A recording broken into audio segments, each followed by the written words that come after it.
शंकर हृदय निवासिनी पार्वती परमेश्वरी शंकर हृदय निवासिनी पार्वती परमेश्वरी।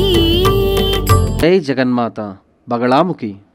ओम क्रीं बगलामुखी वरदे सर्व सौभाग्य प्रदायिनी समस्त भक्तानां सर्वाभीष्ट साधय साधय क्रीं ओम स्वाहा। ఈరోజు నేను వచ్చి ఒకరి ఇక్కడికి వచ్చి సూర్యమంగళానికి వచ్చిన ఒక ప్రశ్న, ఆ లెటర్లో ఉన్నటువంటి ఒక ప్రశ్న, ఆ ప్రశ్నకు నా ఉత్తరం మీలో చాలామందికి యూజ్ అవుతుందనే నా అభిప్రాయం. అందుకే ఈ ప్రశ్నను ఎన్నుకొని బదిలిస్తున్నా. ఇది వచ్చేసి శివాబాలన్ అనే 32 ఏండ్ల ఉత్తరిత నక్షత్రం చెన్నై, 32 ఏండ్ల శివబాలన్ అనే వ్యక్తి చెన్నై నుంచి రాసినటువంటి ఒక లెటర్. ఏం రాసుందంటే, నేను ఎంబీఏ చదివాను, నా ఏజ్ 32, ఎంబీఏ చేసుకున్నాను. నా చదువుకి తగిన ఉద్యోగం ఎప్పటికీ దొరకలేదు.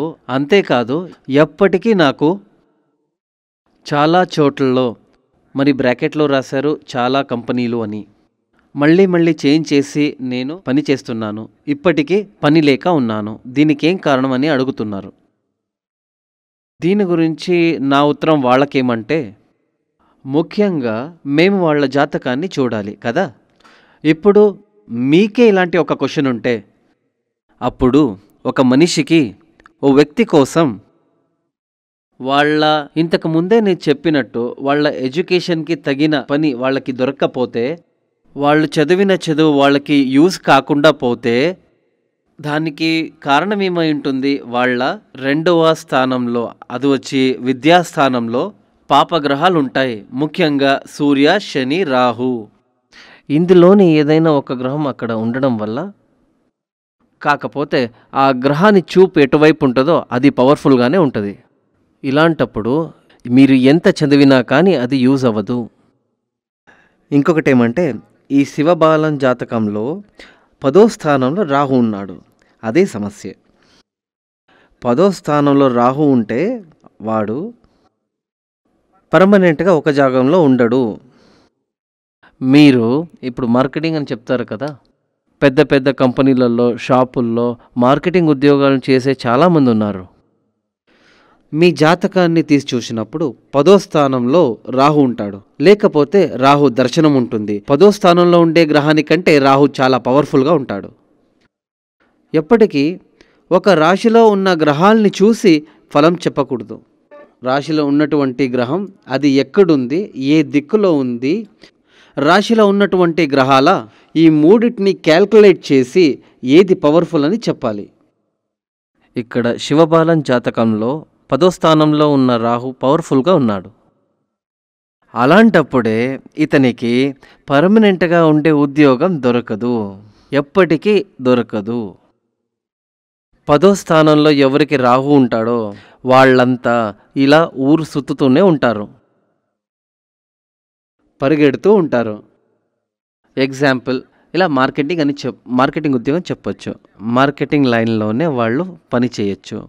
ఇది 2వ స్థానంలో రాహు ఉంటే ఎప్పటికీ ఉద్యోగానికి సంబంధించిన ఒక విషయాన్ని చూస్తున్నప్పుడు, కర్మస్థానం, కర్మం అంటే ఉద్యోగం అనే అర్థం.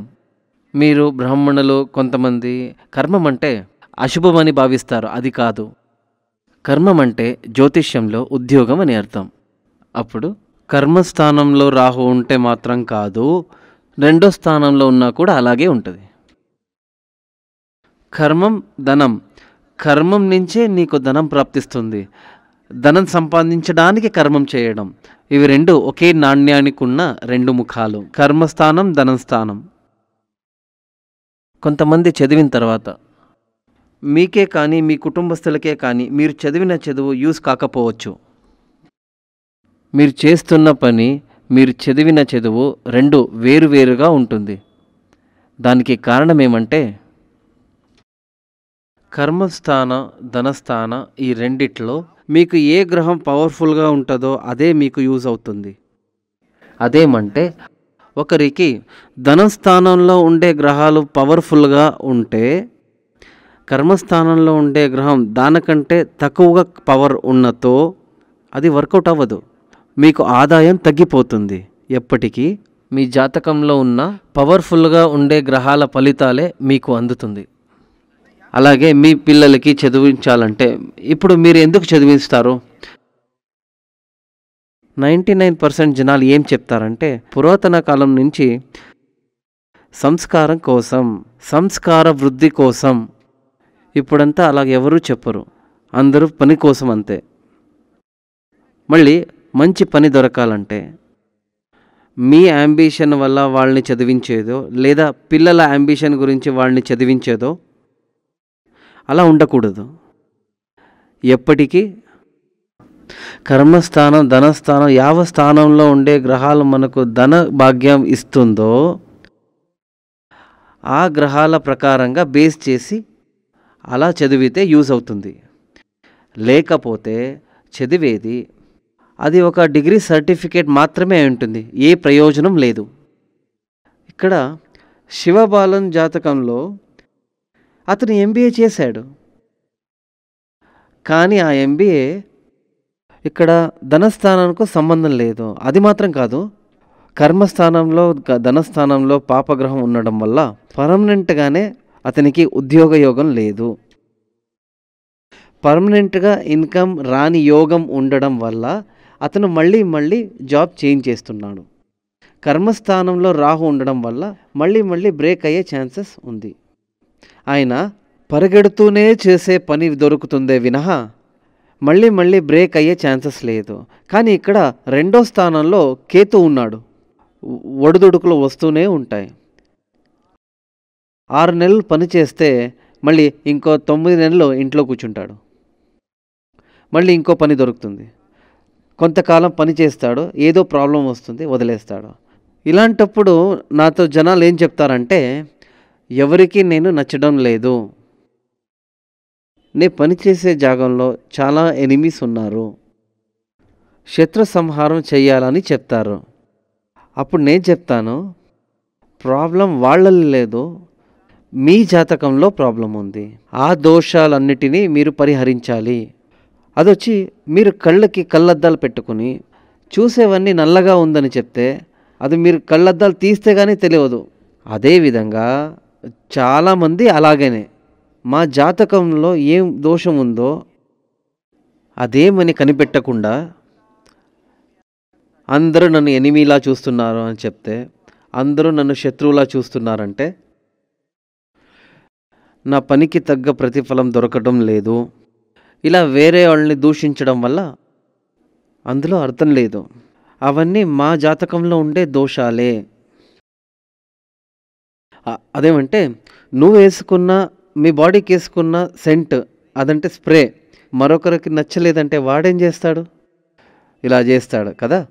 నువ్వు సెంట్ వేయని పక్షంలో నీ దేహం నుంచి దుర్వాసన వస్తుంది, ఇలాగే చేస్తారు. అప్పుడు ఆ రోజు నేను అక్కడికి వెళ్ళినప్పుడు వాడు అలా చేశాడు, వాడికి నేను నచ్చలేదు, ఇది వాడి సమస్య కాదు, సమస్య నీలో ఉంది. ఎప్పటికీ ఎదుటి మనిషి లోపాలు చూడకుండా ముందు మాలో ఉన్న లోపాలని చూడండి. అందుకు మన జాతకం చూడాలి. మన జాతకంలో ఏమేం ప్లస్ ఉంది, ఏమేం మైనస్ ఉంది, ఈ మైనస్ని ఎలా ప్లస్లా మార్చగలము. ముందే నేను చెప్పాను, అన్ని దోషాలకి పరిహారం ఉండదు. గమనించండి, అన్ని దోషాలకి పరిహారం ఉందని చెప్తే అది మిమ్మల్ని మోసం చేయడం.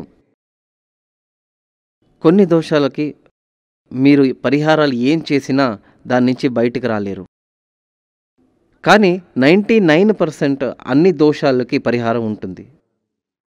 ఆ పరిహారాలు మంచి విధంగా చేస్తేనే మీకు వర్కౌట్ అవుతుంది. సంతోషం లేకుండా ఒకడు ఉన్నాడంటే వేళ్ల కొద్దీ పూజం చేయడం అర్థం లేదు. ఏం చేయాలనో అదే చేయాలి. నాకు జలుబు వచ్చింది, చాలా మందులు వేసుకున్నాను, కానీ పరిహారం కాలేదు. అది ఏం జబ్బు, ఆ జబ్బుకి ఎలాంటి మందులు వేసుకోవాలి అది తెలుసుకొని ఆ జబ్బుకి మందు వేసుకుంటే గుణమవుతుంది. అదేవిధంగా పరిహారాలు చాలానే ఉంటాయి. నేను ముందే చెప్పాను, మెడికల్ స్టోర్ చూడండి, వేళ్ల కొద్ది మందులు ఉంటాయి. ఇవన్నీ మనిషి మంచి కోసమే. అదేమంటే మనిషి దేహం మంచి కోసమే, మరి మనిషి ఆరోగ్యం కోసమే ఇవన్నీ ఉన్నది. అందుకని ఇవన్నీ తీసుకొని తినేదాన్ని కాదు కదా, ప్రాబ్లమే వస్తుంది కదా. అలాగే ఆరోగ్యంలో కూడా ప్రాబ్లం వస్తుంది. మనకేం కావాలో దాన్ని తీసుకొని తినేదాని వల్ల ఇక్కడ నివారణ అవుతుంది, మనకది వర్కౌట్ అవుతుంది. చాలా పరిహారాలు ఉన్నాయి. మా దోషం ఏంటి, దానికేం చేయాలి, ఇవన్నీ తెలుసుకొని చేస్తే వర్కౌట్ అవుతుంది. చూడండి, ఇవన్నీ మీకు తెలియాలంటే జ్యోతిష్యం మాత్రం కాదు, గవ్వల శాస్త్రం కూడా చూడాలి. అదేమంటే ఒక మంచి డాక్టర్ అయితే మీ జబ్బు ఏంటి, దానికేం మందు, ఆ మందు మీకు యూజ్ అవుతుందో లేదో, ఎన్ని రోజులు తీసుకోవాలి. డాక్టర్లో కొంతమంది చెప్తారు, లేదండి ఈ జబ్బు ఇలాగే ఉంటుంది, పరిహారం కోసం ఇంకొంతకాలం భరించాలి, మ్యాక్సిమం కొన్ని విషయాలలో జాగ్రత్త తీసుకోవాలి, ఇలా ఒక అడ్వైస్ చేస్తారు కదా. అదేవిధంగా మీ ఆచార్యులు మంచి మనిషి అయింటే, శాస్త్రాలు బాగా తెలిసిన వాడయింటే వాళ్ళు చెప్తారు, ఈ దోషానికి పరిహారం ఉంది, ఆ పరిహారం ఎలా చేయాలి, లేకుంటే ఈ దోషానికి పరిహారమే లేదు, దీన్ని అనుభవించే తీరాలి. కాకపోతే ఒక సమాధానం కోసం, ఒక మనశ్శాంతి కోసం వాళ్ళకొక అడ్వైజ్ ఇస్తారు. ఇప్పుడు మళ్ళీ శివబాలన్ జాతకాన్ని తీసుకుంటే, ఆ శివబాలన్ ఏం చేసిండాలంటే కర్మస్థానం ధనస్థానం వీక్గా ఉంది. కర్మస్థానం ధనస్థానం రెండు వీక్గా ఉన్నతో కర్మబలంలో పురోగతి లేని వలన చేసే పనిలో కూడా పురోగతి ఉండదు. ధనస్థానం వీక్గా ఉండడం వల్ల ఫినాన్షియల్ స్టెబిలిటీ ఉండదు. అంటే ఒక ధనం వచ్చిన ప్రయోజనం లేకపోవడం అని అర్థం.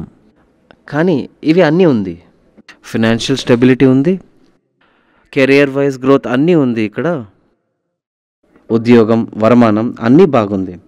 కానీ ఇవన్నీ అనుభవించలేని పరిస్థితులు అన్నీ ఉంటాయి, కానీ ఆ సుఖభోగాలను అనుభవించే యోగం లేదు. ఒకటి టైం లేదు, లేదా అతని దేహం వీక్గా ఉండడం, ఆరోగ్యం క్షీణించడం, మనశ్శాంతి లేకపోవడం, అన్ని సుఖభోగాలు ఉన్నా కానీ దాన్ని అనుభవించలేని కొన్ని గ్రహయోగాలు ఉంటాయి.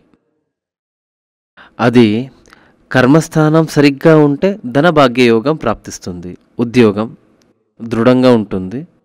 ధనస్థానం సరిగ్గా ఉంటే సరిగ్గా ఉన్నటువంటి ఆ బిజినెస్కి తగిన వరమానం వస్తుంది.